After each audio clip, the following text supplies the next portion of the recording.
We're joined here by Congressman Hank Johnson at the Democratic National Convention. Atlanta, Georgia, in the news because it's a swing state, but Vice President Harris has certainly changed the math, the calculus. Give me your perspective on Georgia in this cycle and what you're seeing on the ground. Well, the people of Georgia are fired up, ready to go. With the passing of the baton to a new generation of leadership, bold direction set by Joe Biden in passing that baton, that move has been met with a lot of enthusiasm, a lot of optimism about the future. And young people have been awakened, and older people have been awakened, and middle-aged people have been awakened. I've seen it, and it's been among black folks, white folks, Latinos, Asian Americans. I've seen all sectors who've responded positively to the advent of Kamala Harris as the nominee for president, first female president in the nation. And we know women across the board are concerned about reproductive freedom and other freedom. Women of all shapes, sizes, hues, colors, ages, are savoring this moment where a woman will finally ascend to the highest office of the land and perhaps become the most powerful person in the world. And so Georgians recognize our opportunity to usher forward a new era in this nation.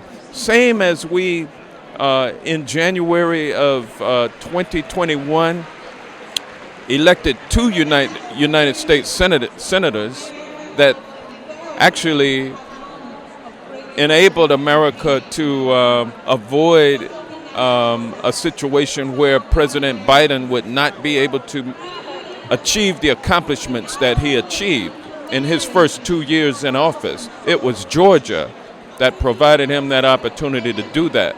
And so people remember that. They remember how important Georgia is. We know how important Georgia is, and so we're going to get out the vote.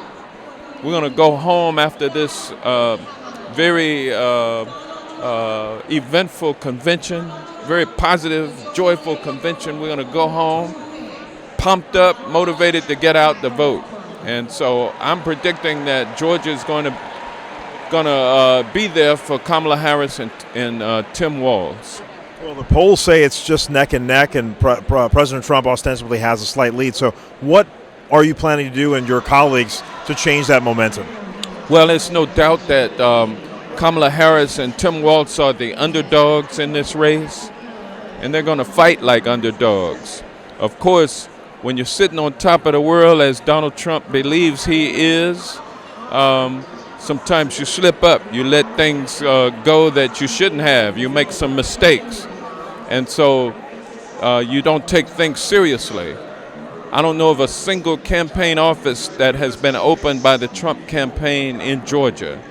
But by the same token, I think 21, 22 offices have been opened under the Harris-Walz nomination, under that campaign, operating out of 21, 22 offices throughout the state of Georgia, each one staffed with a cadre of volunteers and paid staff. And so the Harris-Walz campaign is taking Georgia seriously. I'm not sure that the Trump campaign is, because we don't see it on the ground. But we're still the underdog, and we're going to fight like underdogs to win this race in Georgia.